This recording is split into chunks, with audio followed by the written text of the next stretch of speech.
পিরিয়ডের পেন অনেকেই মনে করেন যে খুব স্বাভাবিকভাবে এটা হয়, এটা তো হতেই হবে, এটাই জীবনযাত্রা। কিন্তু সব সময় কি পিরিয়ডের পেন স্বাভাবিক? হয়তো নয়। নমস্কার, আমি doctor Manjir Mitra, MS DNB MRCOG FICRS robotic surgeon from Baranagar Sanjeevani হাসপাতাল। অনেকদিন এই হাসপাতালের সাথে আমি যুক্ত।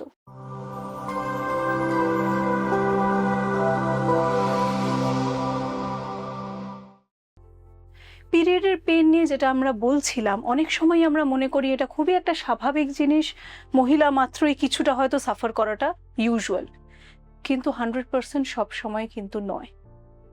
হয়তো আপনার একটা হিডেন কন্ডিশন আছে যার নাম এন্ডোমেট্রিওসিস। এন্ডোমেট্রিওসিস খুব গালভরা নাম, কিন্তু এক্স্যাক্টলি কি এই কন্ডিশনটা? জরায়ুর ভেতরে যে ইনার লেয়ার, সেই ইনার লেয়ারটা যখন ভিতর থেকে বাইরের দিকে কিছু কিছু কোষ যদি চলে আসে, তখন এই কন্ডিশনটি তৈরি হয় যাকে আমরা বলছি এন্ডোমেট্রিওসিস। অনেকে হয়তো জানেন, অনেকে হয়তো জানেন না। কিন্তু সিমটমসগুলো কি আসে? সিমটমসগুলো আপনাদের হয়তো খুবই পরিচিত। প্রতি মাসে পিরিয়ডের সময় ব্যথা, পেন কিলার লাগছে, অনেক সময় সহবাসে ব্যথা হচ্ছে, এবং হয়তো বহুদিন ধরে বেবির জন্য ট্রাই করছেন কিন্তু সাকসেসফুল হচ্ছেন না। সবকটা কন্ডিশনই কিন্তু আমাদের অতি পরিচিত, এবং আন্ডারলাইং কন্ডিশন হতে পারে এন্ডোমেট্রিওসিস, যেটা সম্বন্ধে অনেকটা ক্ষেত্রেই আমরা দেখি ইন্ডিয়াতে সচেতনতার অভাব। ইনিশিয়ালি যে লেয়ারের কথা আমরা বলছি, প্রতি মাসে যখন পিরিয়ড হচ্ছে সেই লেয়ারটি ব্লিড করছে, সেই ব্লিডিংটা বাইরে আসছে, আমরা বুঝতে পারছি পিরিয়ড হচ্ছে। কিন্তু এই যে ছোট ছোট সেল যেগুলো ওই লেয়ার থেকে গিয়ে অন্য জায়গাতে ডিসপ্লেস থাকছে, তারাও কিন্তু প্রতি মাসে ব্লিড করছে। এবং প্রবলেম কি হচ্ছে? সেই ব্লাডটি কিন্তু বেরোনোর জায়গা পাচ্ছে না, সেখানে জমতে থাকছে, এবং এই ব্লিডিং প্রতি মাসে জমতে জমতে জমতে যে কন্ডিশনটা ফর্ম করছে, চকলেট সিস্ট বা বাল্কি ইউট্রাস।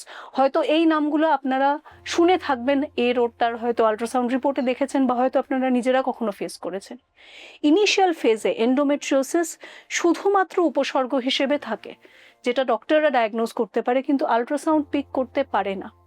অ্যাভারেজ ইন্ডিয়ান মহিলাদের আমরা দেখি 7 থেকে 10 বছর লেগে যাচ্ছে এই ডায়াগনোসিসে পৌঁছতে। কেন? বিকজ ওই যে বললাম, আল্ট্রাসাউন্ড ইনিশিয়ালি পিক করতে পারছে না, কারণ যতক্ষণ না ব্লিডিং জমতে জমতে সিস্ট বড় হচ্ছে বা ইউট্রাস অ্যাজ আ হোল বড় হয়ে যাচ্ছে, ততক্ষণ অবধি কিন্তু রোগীর কাছে আল্ট্রাসাউন্ডের রিপোর্টে সবই হয়তো নর্মাল থাকছে। এই জন্য প্রতি মাসের পিরিয়ডিক পেনটাকে মাসিরা যেরকম বলে দেয় যে হ্যাঁ স্বাভাবিক পেন, আমাদেরও হয়েছে, তোদেরও হবে, that is also another important clue. Because endometriosis is a genetic condition, may be linked in families. সেটাকে স্বাভাবিক করাটা বন্ধ করুন, নর্মালাইজ করানোটা বন্ধ করুন, সচেতন হন, সচেতনতা বাড়ান। Thank you.